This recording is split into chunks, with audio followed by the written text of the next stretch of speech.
So I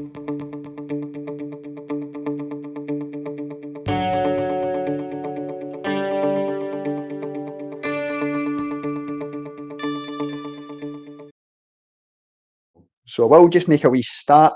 So just to say thank you again, guys, for joining and taking the time out to listen to myself today. My name's Tom McEntee. I work for Eureka Solutions.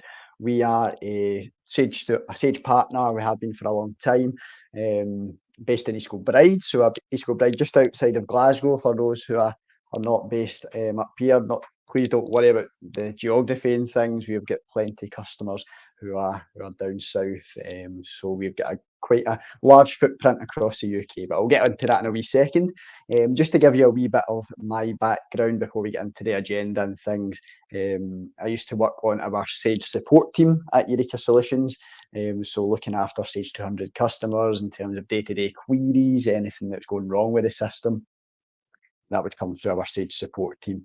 So that's where I started at Eureka before starting to do implementations, many of which came from Sage 50 to Sage 200 before coming across to the kind of sales and account management side, where I look after a lot of our Sage 200 base. Again, many of whom who have made the transition from Sage 50 to Sage 200.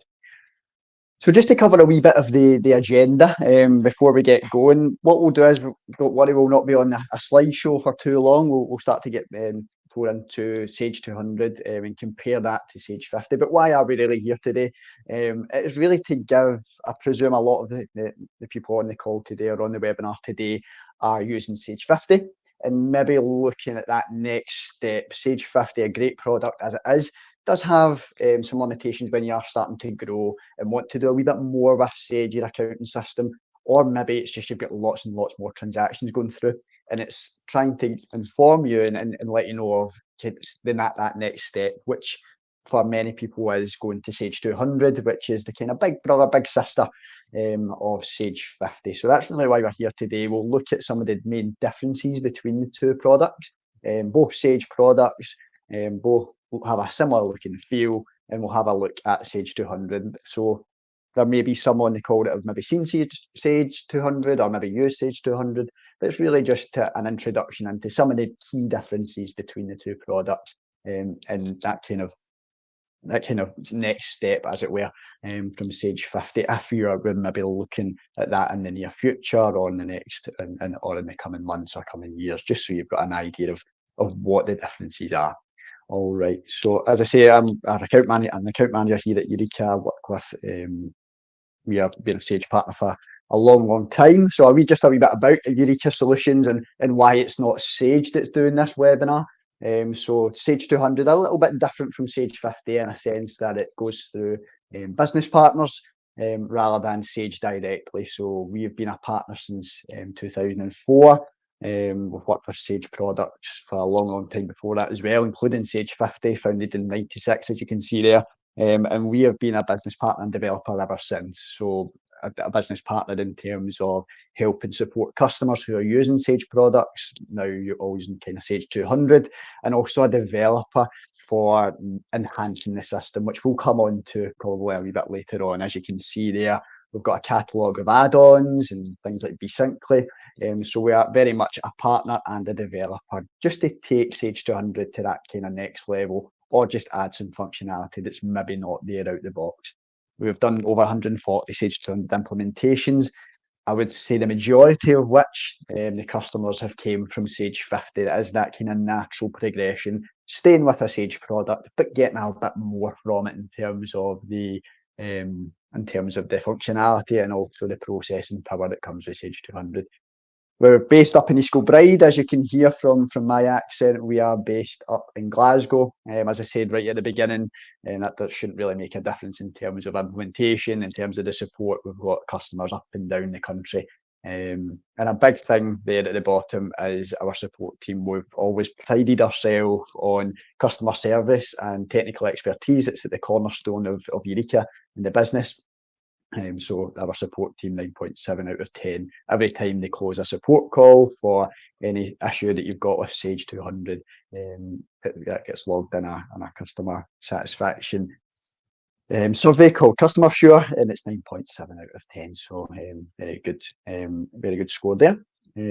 Just go on. Just a few customers that have used Sage 200. Many again have had that path of going from Sage 50. So we're using Sage 50 and felt that maybe Sage 200 is going to be that next step, just because of maybe they need more stock management, they need more from the financials, you just need more processing power, need it to be more robust. Or they need to just, businesses have changed, the business has grown, we need just something a wee bit more than what Sage 50 can offer. Again, not to say Sage 50 is not a great product, it really is, for a certain size of business. But when you're looking to maybe take it to the next level, this is some of the customers who have kind of followed that path with us, and went with Sage 200.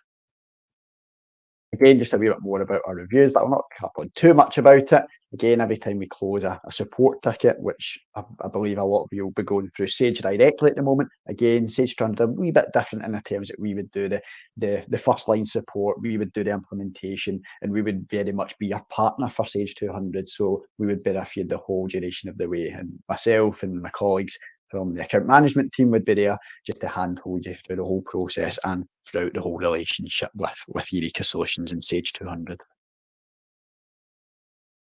All righty. So that was a wee bit about Eureka and why it's us and not Sage that's doing the webinar this morning, this afternoon. Days are getting away from me. That's a wee bit about Eureka and who we are and why we're doing it. So again, been a partner since 2004, large developer as well for Sage 200.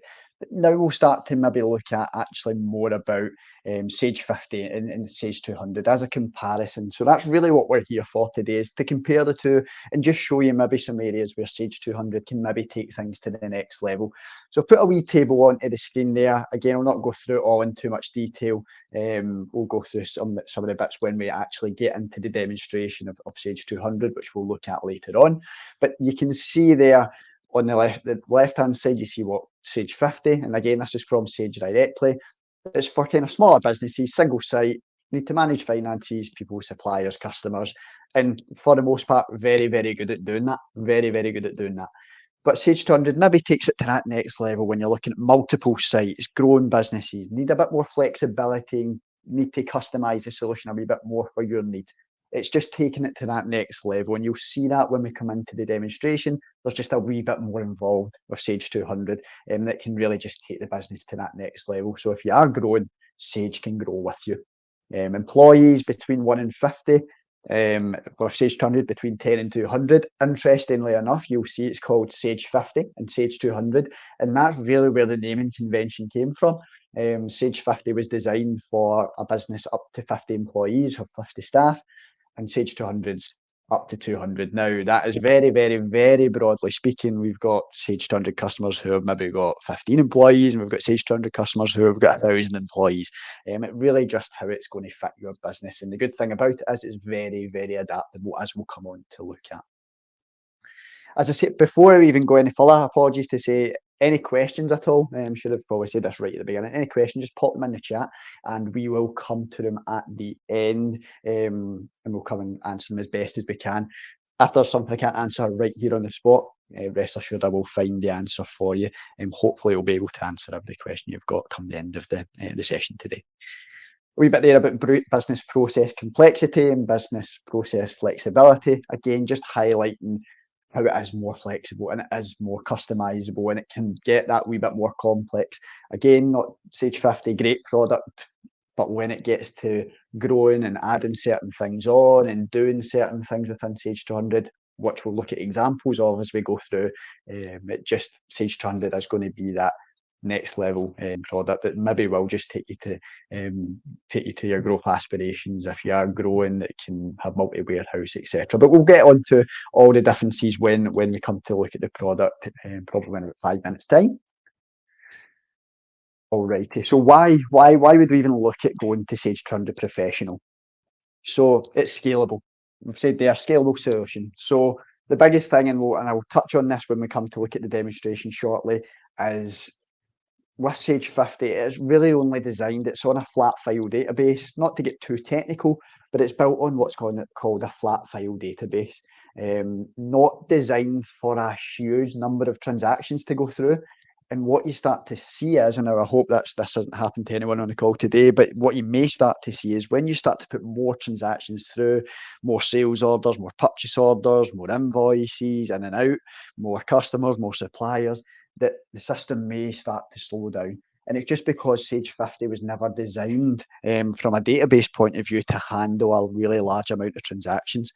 With Sage 200, you will be on a SQL database. It's ran on a Microsoft SQL, SQL as I'll refer to it as, a database, which is a lot more industrial strength, and it can manage a much larger data set. So you don't really need to have that worry about adding customers, adding suppliers, adding reports, adding orders. Orders might be going through the roof, etc. You don't need to worry about your accounting system dealing with that, because Sage 200 will be based on the SQL database, which is just a wee bit more industrial strength.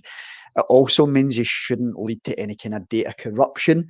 That's something we've seen from Sage 50 customers before who have made the transition to Sage 200.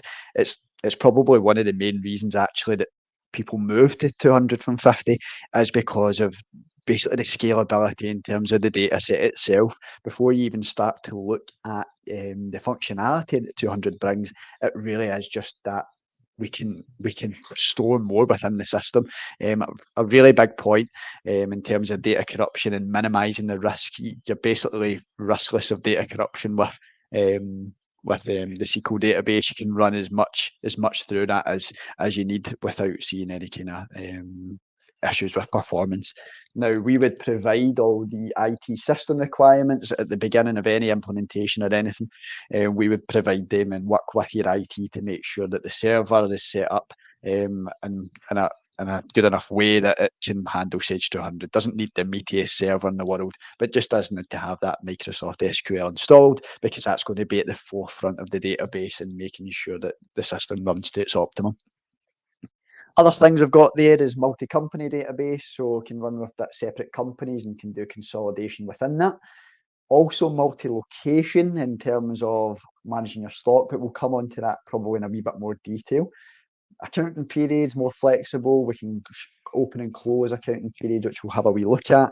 Separate sales ledger and purchase ledger. More analysis codes. I believe you get 3 or 5 in Sage 50 at the moment, if I can jog my memory. But you'll have up to 20 in Sage 200, giving you that room to slice and dice your data in any way that you see fit.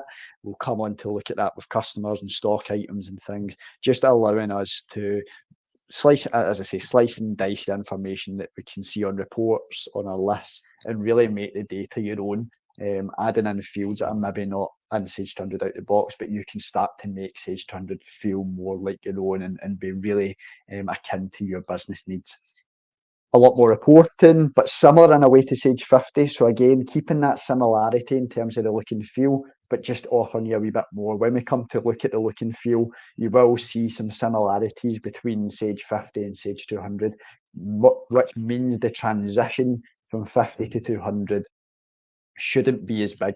Now, it is a bit of a jump. That's like going probably from primary school to high school if you were going to compare it to anything, but it makes the transition a little bit easier because you already know some of the processes, where some of the buttons are and things. And as you'll see when we come on to look at the program, it does look fairly similar to Sage 50 in the look and feel. Another big thing that you get with Sage 200 is integrated add-ons and different modules that you can add on. So you can see at the bottom there, we've said additional modules available from Sage certified developers. Now, I mentioned right at the start that Eureka have been an award-winning developer. It's one of the main things that we do is develop enhancements for Sage 200, and it's really just been based off of feedback that we've got. So people have said, "Oh, I wish Sage 200 could do this," or I wish there was a wee button here because that would just really help our business. And what we've done over time is done that development and basically made tools to enhance Sage 200 even more from what it is out the box. And that's the same for other developers out there like Sycon and Dracer, who I mentioned below. So you can actually tailor the system into being a manufacturing system. You can add in barcoding and warehousing for doing your goods in, goods out using handheld scanners.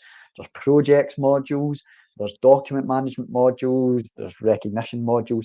So you can really start start out with the basics with Sage 200, but there's lots of avenues to then take that even further. So it is really scalable in terms of you can start quite small in a sense and start to branch out as the business grows or requirements change. There's a lot of scope to do a lot more with Sage 200 than there is with Sage 50.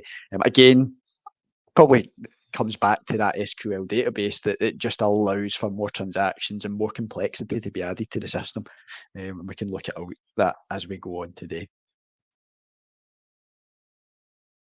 Big thing for Sage 200, a big change, as well as the financials. We talked there about accounting periods and also cost centers, departments that you can add to slice and dice the data. But a big change from Sage 200 from Sage 50 is the stock management is a little more sophisticated. In fact, a lot more sophisticated in terms of what it can do. So we can start to add in batch and serial traceability. So if you've got items that you're selling that you want to keep a track of, either by a batch number or a serial number for just one item, then you can do that with through Sage 200 and lots of reports that we can run. Multiple stock locations, again, one of the big reasons why people look to Sage 200 from Sage 50 is that in Sage 50, as you'll know, we've just got kind of one stock area or one area for items, whereas in Sage 200, you have got a wee bit more scope to add in multi-locations, do transfers between those locations. We'll call them warehouses or locations, but there's a lot more you can do, and you can set up bin locations and start to actually track your stock a wee bit more accurately if you have got more than one stock location. Excuse me. Sales and purchase return functionality, we'll have a wee look at the process maps in terms of how a sales order can get put through to an invoice and vice versa in terms of buying a sales return and purchase return in. There's purchase order authorization out the box, excuse me, back-to-back order processing, units of measure. So we may bring in and say pallets of 6, but we only sell it in eaches. There's lots of room for manoeuvre in terms of how we set the system up. Now, that's where Eureka come in as a business partner. We'll be there to kind of consult and help you with this. So you won't be left to your own devices in terms of the migration process and going from 50 to 200. We would sit down with you and make sure that you actually get the benefits from Sage 200 and the system's set up the exact way that it's going to work for your business. And we'll come on to that in a wee second. As we said before, there's additional modules out there for now for barcoding and warehousing and even manufacturing. So if you're doing works orders, bill of materials, then that's all catered for in Sage 200. Again, just taking what's in Sage 50 and just taking it up to the next level. It's probably a phrase that I've used quite a lot today, but it is really just taking that next step, going to the next level in terms of functionality, in terms of processing power. Talked a wee bit about the add-ons before. I won't go into too much detail, but this is just an idea of some of the add-ons that we can get for Sage 200 now. This is probably not as readily available for Sage 50, just because there's not as much of a development kit for Sage 50. Now, we use the development kits provided by Sage to create our own add-ons. You can see some of them listed below, I was going to say below, listed in front of you.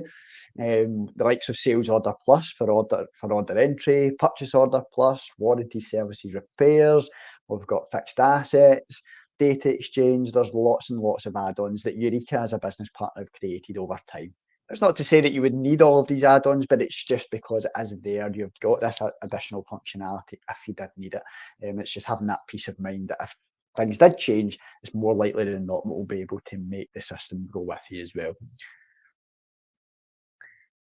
Touch a wee bit on Besyncly. Now, Besyncly is another one of our add-on tools, and it links to Sage 200. So coming back to our theme of what's the differences between 50 and 200, it may well be that you have an online website. A lot of people now do after COVID and had to make that transition of selling online and just the way the world's going. That it's the way that the world's been for the last number of years is selling online. And what we've tried to do is get a tool that will help with that and your accounting system. So this is to do with bringing in orders or exporting stock information, but it's not just limited to that. It's really about integrating systems together. So it may be you have a WooCommerce website or an Amazon site or a Shopify site, or it may be that you're integrating to some third-party system, like a warehousing system or whatever it may be, because I know we've got lots of different people on the call today from different industries. But what this is to do is to save manual entry of information into systems. We can integrate between Sage 200 and these third-party systems. And Syncly, which has been developed by Eureka, is the perfect product to do that. We can certainly do a full session on this, and it's something that if you wanted any more information about, then please just let me know, and we can certainly arrange that. But a good thing with it, again, just adding to that notion that Sage 200 very adaptable in terms of what you can add going forward. Syncly is one of the biggest things I think for customers, that especially who are selling online, a bit of a lifesaver for those guys. And finally, the final slide before we get into Sage 200 is just a wee bit about the implementation and how you would go from Sage 50 to Sage 200. There is lots of ways to do it in terms of a migration tool, but we would be there for you through that whole process. So in terms of the config of the system, the scoping, making sure that we understand your business, understand the requirements, doing all the reports and layouts, which we can transfer from Sage 50 to Sage 200, all the user training. Now, as you'll see, when we go into the demonstration, it's very similar, the look and feel, but there will still be training to be had because there's a lot of differences between Sage 50 and Sage 200, just from a day-to-day processing point of view. So we would certainly be there to do all the training, whether that be on site, whether that be remote, through Teams, we can do it both ways. We would then pass over for user acceptance testing, and we'd be there for the go live. And as I say, that last point, the post go live support, our team would be there, and then it would get passed to our support team. So if you were to make that transition from 50 to 200, then we would certainly be there for you to do all the implementation work and help you along the way, and basically be there for you through the whole migration. We would be the ones who would carry that out for you. I think we're all good. So now that we've done the slides, we can now actually look at Sage 200. So again, we'll look at this through the lens of the differences from Sage 50. I could be here for hours giving you a full-blown demonstration, so we'll try and keep it fairly high level. We'll look at some of the different areas that we touched on in the slides there. As I say, any questions as we go through it, please pop them into the chat and we can get them answered at the end. But what we'll do is we'll look at that through that lens of what are the differences between 50 and 200, elaborate on some of the points that we looked at earlier on. So again, before we even get into the functionality, one of the main things, as I said, is the processing power of Sage 200. Now, my Sage 200 is set up on a laptop at the moment, not necessarily a server, so any kind of buffers or anything you see, don't worry, it's just because it's not on a full server. But you'll see that it should run quite quickly. But that is, again, one of the main reasons that people go from Sage 50 to 200 is due to the processing power. And again, that all comes through the SQL database. So if I just check that in there, you can see the database it runs on. But you'll be glad to know that is the last of the kind of technical chat. We'll now get into the front end of Sage 200. So as you can see down the left-hand side, we're on our home screen here in Sage 200. Same kind of colour scheme, same sort of idea in terms of the layouts between 50 and 200. Some of the names have changed. You might see that the sales ledgers now, well, your customers as on Sage 50 are now called the sales ledger. Your suppliers is now called the purchase ledger.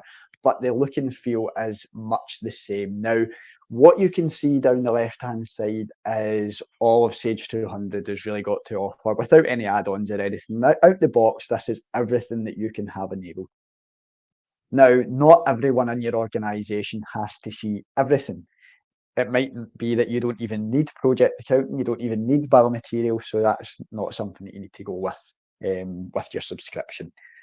But what you can do is tailor this menu right down. So with Sage 200 comes a program called Sage 200 Administration, and within there you can set up roles and access rights for all your different users that have Sage 200.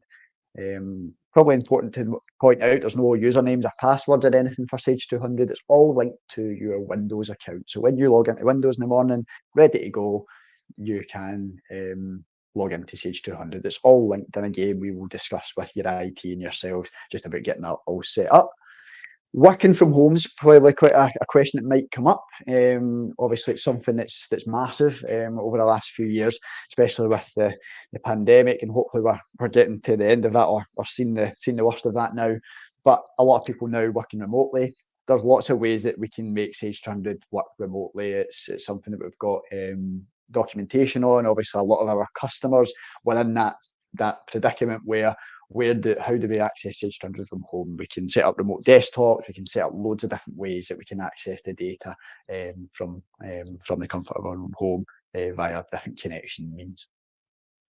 So just going back to the kind of look and feel and what we can do with this menu, as I say, we can put people into different roles. So it might be that you have a role that's just for sales. So you might just have access to the sales ledger, but you might not even have access to all these different options. You can tailor that as you please, and we would help with that at the initial stages of the implementation, just to make sure it's all set up the way that you want it to be set up. You could have everyone seeing everything. It really, again, is just up to personal preference and the preference of the business and how you want to set the system. Again, very adaptable, very flexible. If you ever had to change it, very easy to change as well. So again, you don't have to see everything down here. You've got the search menu as well. If you wanted to just search invoice, I can search and we can see everything that's called invoice. I can then show it in the menu by right clicking just to see where we're going in the system. Okay, so that was a bit about the look and feel of Sage 200. Now you can see already, if I just come into our customer list, so similar to our customers that we've got in Sage 50, this is where we're holding all our customer information. You can see the list view, the traditional Sage list view that we've got where it lists all our customers. These columns are all amendable. So if I wanted to add any extra information, for example, I want to see the account manager, I can easily just right click and take columns on and off as we please. So it just gives that easy kind of quick view of our customers, of our suppliers, of our nominal, of our cash book. It just gives that quick view of information without having to run any reports, without having to run any views or anything. We can see straight away exactly what's happening with customers. We can also set up filters on the lists, which just filters a list down. So, for example, I just want to see customers whose balance is over, say, £10,000. We can go in here, set up a filter, set up a new one, where column, we'll just find our balance, condition is, say, greater than 10,000. We can then save, that should save as filter 1, close out of that, we should have one here. And you can see it's just those with the balance over 10,000. So that was a really quick filter we made, but it could be anything. It could be just showing me my customers who are managed by Alan Ward. It may be just show me my customers who are in a certain region. So if I wanted to add the region, which I believe is in here, yep, we can say just show me my customers in the Midlands. You get the idea. You can do that not just with customers, suppliers, stock items. It's very flexible across all the lists that you get in Sage 200. So you can do that amongst everything. If we just have a little look at the account itself and what we can hold against customers, it will give you a bit of an idea then about what I was saying before about taking it to the next level and being a bit more involved. So, for example, we've got all our company information, fairly straightforward. And we've also got contacts. Now, in Sage 50, I believe you only have the one contact. In Sage 200, you can have as many as you need. So we've got 4 here for Abbey Retail. We can say what one's the kind of preferred contact or the default contact, should I say, the preferred contact. We've got who do we send the statement to? It might be that you get orders from lots of different people from a customer, but you only want to send the statement to, say, a finance person at the customer. So there's different things that we can see. Who's the preferred contact on the account and who do we send that statement to? Again, just giving you a bit more flexibility in what you can do with the system. Got some trading information. The thing I wanted to probably look at here was these analysis codes. Now, we said in the presentation, you can get up to 20 of these. Now, what these are for, just like similar to Sage 50, is really just to add more granular information about your customers, about your suppliers, about your stock. These will crop up all over the system. Now, you can have as many as you need, up to 20, and it's totally configurable by yourselves. So we've got account manager, customer type, how did you hear about us, the region. Those are fairly kind of generic ones, I would say, but it could be a lot more not generic, for want of a better phrase. It could be what's the customer's favourite colour, for example. It could be anything that you put in there. And you can decide if you want to have a list of answers. Is it free text? You can decide, are they mandatory? You can decide that all of these things within Sage 200 and within the configuration. Again, we'll be there to help with that and make sure that we've understood exactly how you want this set up. But just again highlights the difference between 50 and 200, where it can just kind of take things on a wee bit more than maybe Sage 50 could have at present. Got your payment terms, credit terms, again, fairly straightforward information, fairly standard information for an accounting system. We can have different document layouts, so different invoice layouts for different customers. A certain customer may need an invoice in a certain way, especially if they're a bigger customer, and we can do that. We can add attachments across everywhere in Sage 200. We can add them in as files. We've got memos that we can add about the customer, so we've got some discussions now. By no means is it a CRM system, but it just gives you a wee bit more that you can add against your customers. We can see what price band that they're on. We'll come on to pricing a wee bit later on in terms of the differences there. And we can set up alerts as well. Now, this one's called the customer's a good friend of a boss. Now, when you go to raise a sales order, that will pop up on the screen. Whether that would be an alert that you would have, I'm not too sure, but you get the idea of what it can do. So that's just a quick tour around a customer account. Now, I got a lot of it is fairly the same as Sage 200, Sage 50, I should say, in terms of what it shows, but you can see there is just a bit more that we have on the screen. There's a bit more to the screens. There's a lot more that you can hold against a customer. Now, that's just for customers. The same goes for suppliers, where we can add a lot more information. So if we just go into our supplier list, you'll see that same sort of thing. Where, again, similar to Sage 50, where we can use our taskbar down the left-hand side. If we wanted to create a new supplier, for example, we could go down here. We could also use the create new account. So the look and feel is similar. There is just a lot more that we can do essentially. While we're in the purchase ledger, great thing with Sage 200 compared to Sage 50 is the payment processing routine, a lifesaver in terms of how you can generate suggested payments based on what the system sees. And then you can decide if you want to then go ahead and make those payments. Of course, Sage 200 can link to banks through e-banking, and we can set all that up with you, just depending on who you're banking with. Most of the major banks are sort of supported for the e-banking. So you can generate suggested payments, Sage doing the mantle of the work for you, and then you can pick and choose if you agree with those suggested payments at Sage. So by no means, the key word there is suggested. It's not just going to make payments willy-nilly, but it gives you that suggestion and does a lot of the kind of manual groundwork for you. All right. Okay. Looking at the kind of nominal ledger, again, just going through some of the kind of highlight main differences, we'll have a wee look at our nominal list. Now you can see we've got two extra columns here. Now you've got department codes in 50, but we can start to add cost centres in Sage 200. Again, just allowing you to slice and dice your data a wee bit more, make it a bit more granular.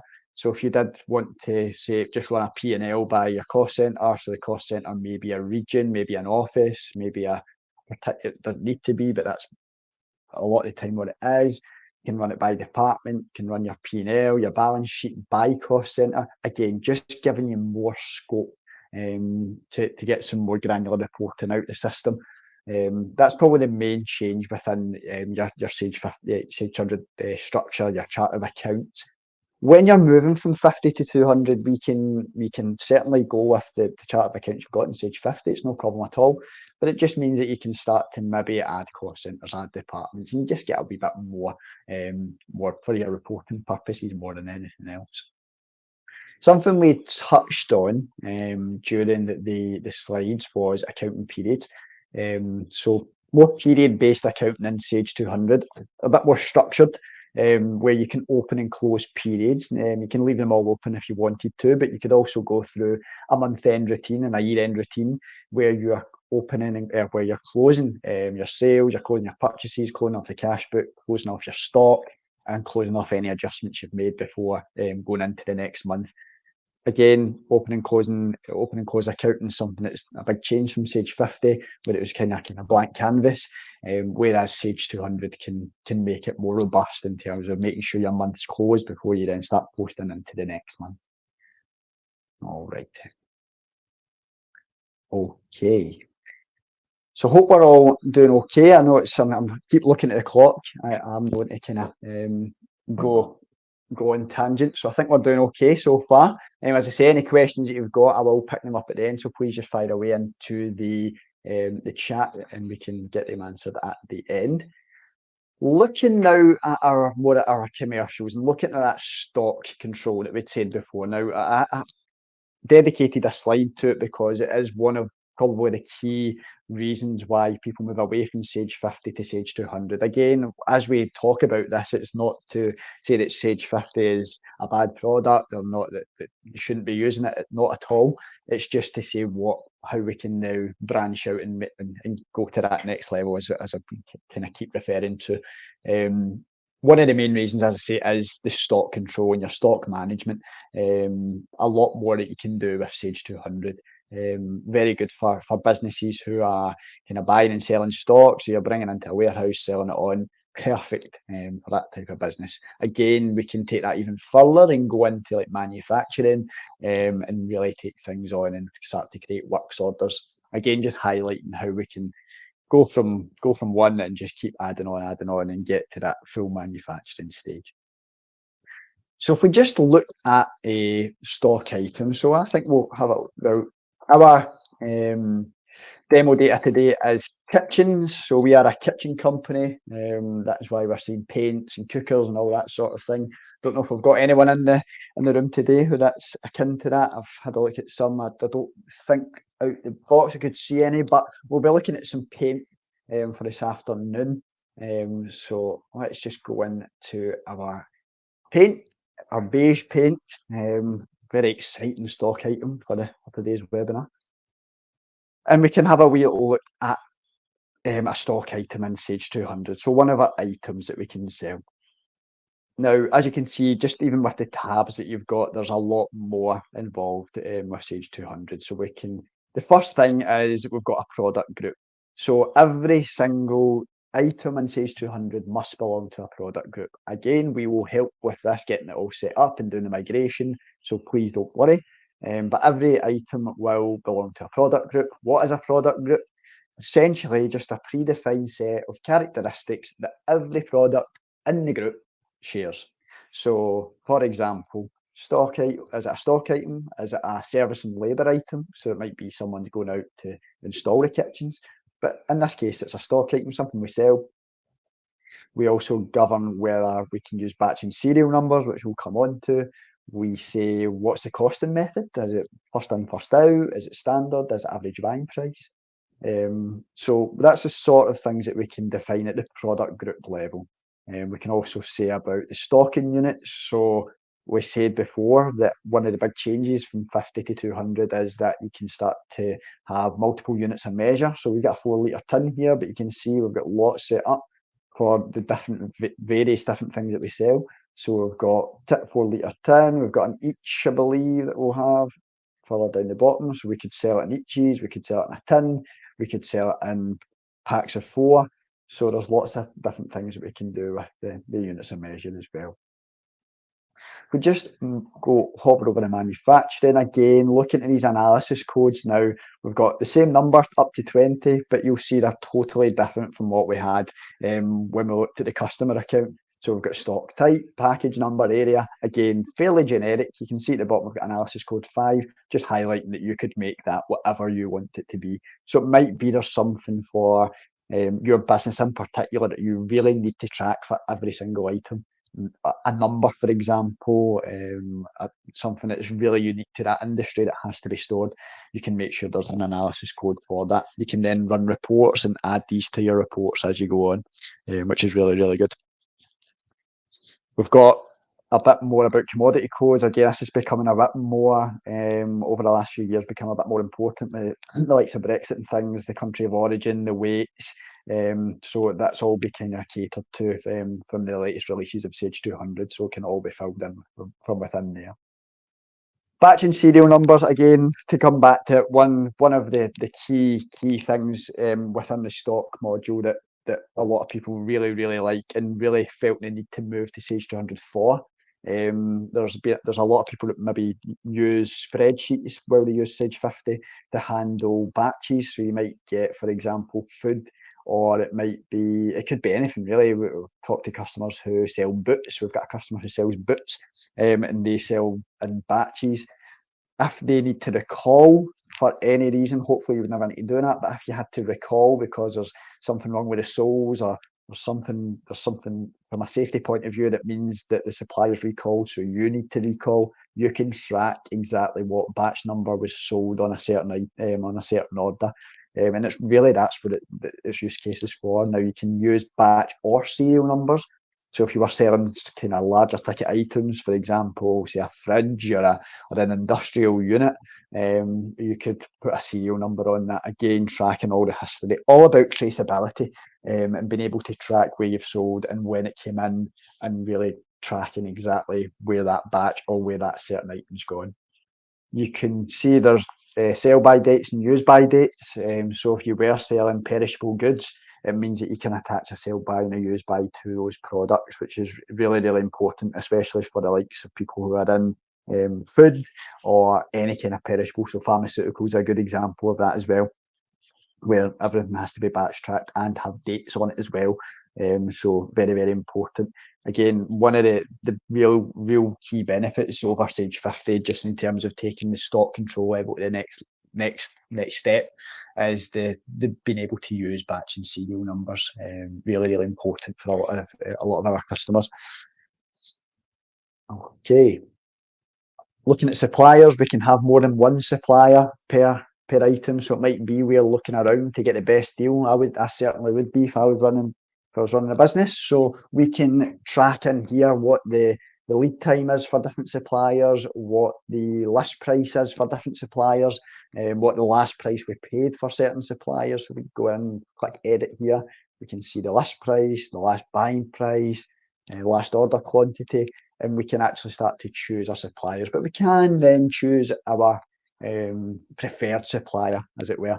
This is who we normally buy from, and this is who we would rather buy from. So again, giving you more flexibility for your purchasing, that you can buy from different suppliers for that one item. We have alternatives and cross-selling.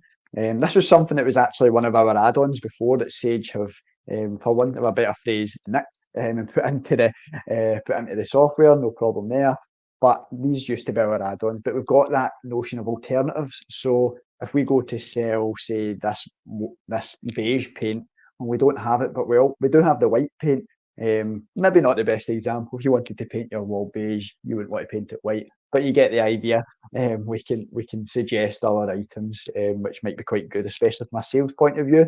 If you're doing sales over the phone, or you want to phone a customer up just to say what we actually have got available. It might be that the beige paint's not in stock, but we do have this. Cross-selling, kind of the same. I picked the perfect item here because if you're buying some paint, Mr. Customer, why don't you buy a paintbrush with it? So we can put some items in here to say, when people buy this, this is what you normally buy with it. Again, just to try and upsell. Just giving you a bit more flexibility in terms of your selling process. So where we looked at the suppliers before in terms of being able to do more from a purchasing point of view, it's the same on the sales point of view as well. Coming on to, I talked about batch and serial numbers. This is probably on a same par in terms of why a lot of Sage 50 customers from a stock point of view like Sage 200, is multi-location. You've grown to a certain size where you need an extra location. You've opened a new warehouse, you've opened a new store, you've opened a different location just for holding stock. You want to know where stock is and how available it is. So we can add as many as we want in here. We could add to say we've got loads set up, we've got Newcastle, Sunderland, wherever it may be, and we can set reorder levels. And then what we can do with those reorder levels for each location is generate purchase orders based on that. Again, saving some manual work. When you hit a certain stock level, so your minimum stock is 5, our reorder's 20. When it hits 20, generate a purchase order from our preferred suppliers, flex hardware stores. Um, that is all possible within Sage 200. You can have different bins as well, so different bin locations within that location. So you might have products stored in different racking that's up. So you might have bin 612, bin 513, all in different areas of the warehouse. Now, where this can get taken to the next level again is what we talked about right at the beginning about barcoding and warehousing and being able to use scanners to receive the goods in and put it away to that specific bin that you want it to be in. Dispatching stock from a certain area of the warehouse can all be done through warehouse scanners. Again, you don't need to go with that from day one. You can live without it and then add it on further down the line. That's a good thing about a lot of the additions. You don't need to do everything at once. It can be very much a phased approach. Attachments, memos. Again, we saw that in the customer account. You'll see that across Sage 200. We can put some comments on our picking list and things. So handle with care, please. So it's fragile faint. So we can say handle with care when it comes out on that picking list. Okay. So lots we can actually do from within the stock item itself, but there's lots of reports we can run. You can see just the sheer number of reports. Now, what we would do if you were migrating from 50, we would look at the reports that you use, the ones that are most important to you, and get them recreated in Sage 200. For the most part, it's absolutely no problem at all. There might be some bespoke reports that you want to get made. That's no problem. We can certainly look at making those as well. Everything that comes out of Sage 200 is amendable through the Sage Report Designer. I don't know if anyone in the call has had the joy of working with that in Sage 50, but it is very similar to the one that you'll use in Sage 200. But again, don't worry, we will be here to help with any reporting requests that you have.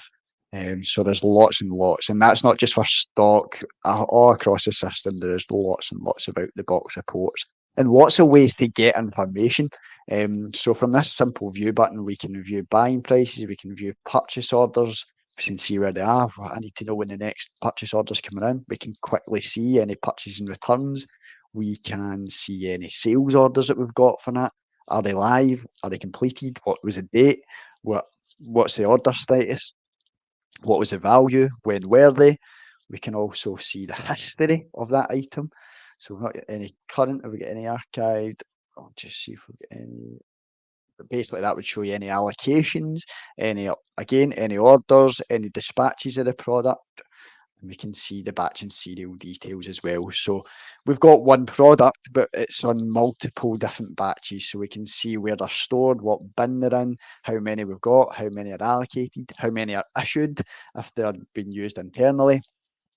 We can see the sell by, the use by, so you can actually start to basically have all that stock put into batches. So we've actually got 36 in stock because we've got loads issued. So we've got 36 free, we've got 850 issued, we've got 12 allocated, and this just gives you a quick screen to be able to show that within. So again, just showing you a wee bit more in depth in terms of the stock control, taking it to that next level, maybe giving you a bit more flexibility and scalability from a stock point of view. Of course, we can do transfers between our stock locations and ultimately add them onto orders. So if we look at the order process map, we can start to add these onto like sales orders and quotes. So this is just a map of how the Sage 200 process looks in terms of raising orders. We could start with a quote and change it into an order. We can enter an order, but every order that we put into Sage 200 would follow through this cycle. Again, Sage 200 compared to Sage 50 is a bit more process driven, and it's not to make things more cumbersome, it's to make things make sense in the data. Everything has to follow a process to get to that point of invoice. So we need to allocate our stock to the order, print picking lists if need be, acknowledge the order if need be. We can then confirm that they've been dispatched to the customer, and then at that point we can then invoice the customer. So there's very much a process within Sage that we follow to get from that point of quote or order to get through and actually getting paid for our goods. Again, we've got that. We've got the idea of doing returns as well, so reversing the process, getting a return, getting the goods back, so confirming them back into stock, and then printing and posting the credit notes through to our ledgers. Everything again is all interlinked back to your financials. Sage 200 or all Sage products started out as a sound accounting system, and that is what it will always kind of continue to be, but with lots of additions now for stock management, warehousing, all that sort of thing. And it's similar on the purchase side as well, where you can just do a wee bit more. So we can enter our purchase orders. These can be generated, as I said, from our minimum stock levels that we've got on each of our products. We can then generate orders from the back of this. We can authorise purchase orders. So we can say orders over £1,000 must be authorised by a certain person in the organisation. A big change again from Sage 50, where it adds in an extra layer of maybe not complexity, but an extra layer of functionality in terms of being able to authorise purchase orders. So it might be just certain individuals or certain groups of people, their purchase orders need to get approved before they go through and actually sent to the supplier. We can then confirm our goods received when they come into the warehouse, or goods are received, or even if it's a service, we'll confirm that it's been delivered. And if we are using batch and serial numbers, we can assign batch numbers at that point and make sure that everything we've got is now traceable within our business. So again, all interlinking back to all interlinks with each other. All the processes, all of the modules are all intertwined to work together. Lots of additional products for like recording, attaching invoices like you've got in Sage 50. So if you wanted to, you get a purchase invoice in from the supplier, wanted to attach that against the purchase invoice, absolutely fine in Sage 200. And as I say, there's actually add-on products that use like OCR software to actually read your purchase invoices and get them in without any manual intervention. Again, we can do purchase returns as well. We've received goods from the supplier, they're no good, we need to send them back. Again, we can reverse that process and actually produce those credit notes to basically do the reverse of what we've done on the purchase side. We can also create requisitions, so we can actually take this map one step back and create requisitions where we can actually say, this is what I want to buy, can someone approve it, and go and do the actual purchase order itself. So there's actually a purchase requisition module built within Sage 200. One thing we've probably not touched upon too much is the likes of like fixed assets. Again, all can be held within Sage 200 in terms of depreciating your assets, getting them in. Again, this is a big change from Sage 50, where you can actually hold these within Sage 200, depreciate them in different means, and then dispose of them if need be, or revalue your assets if need be. All right, I know we're coming up for 4 o'clock. The only other kind of areas we've maybe not touched on is the web app. Now, Sage are adding more and more in. Again, this is different from Sage 50, where you can actually access your Sage data or do certain activities via the web portal. Now, you can see here that we can see run workspaces in browser and run the web portal in browser. Now, you might have seen as we've gone through there, we've got different icons next to all our different things that we can do. So we've got the inquiry screen, which just depicts a screen, but we've also got this globe icon. Now, what these are called workspaces. Really just gives us Sage 200 information in a different format. Important thing is, though, you can actually view this out with Sage 200 and from our web portal. You don't pay as much for the licenses, it's really just for viewing information, but you can get a lot of information from these kind of workspaces that, again, you can actually see through a browser rather than having a full Sage 200 license. There's a lot more you can do within the web portal itself in terms of raising orders. So if you've got salespeople that are out on the road, they can actually raise sales orders via their mobile device or an iPad without actually having to be in front of Sage 200 and bring the orders back. So lots and lots that you can do with Sage 200. All right, I know I've been speaking for the last hour or so. So that is, in a nutshell, we've looked at a lot today. One thing is to stress, if you did want to see more of Sage 200 in terms of a full demonstration, going through all those different areas, maybe even using some of your data, then we can certainly do that. if this was just to see what the differences were between 50 and 200, I really hope that we have managed to tell you what some of the advantages maybe are of moving to Sage 200 and where you might get some extra functionality. At the end of the day, that's what this is all about, just making sure that you've left the session today with a bit more knowledge than you hopefully started with. If you do want to ask any questions or have any more demonstrations or learn any more that we've maybe not covered, I'll certainly make my contact details available so you can get in touch with me directly. Again, thanks very much for joining and have a lovely end to the day.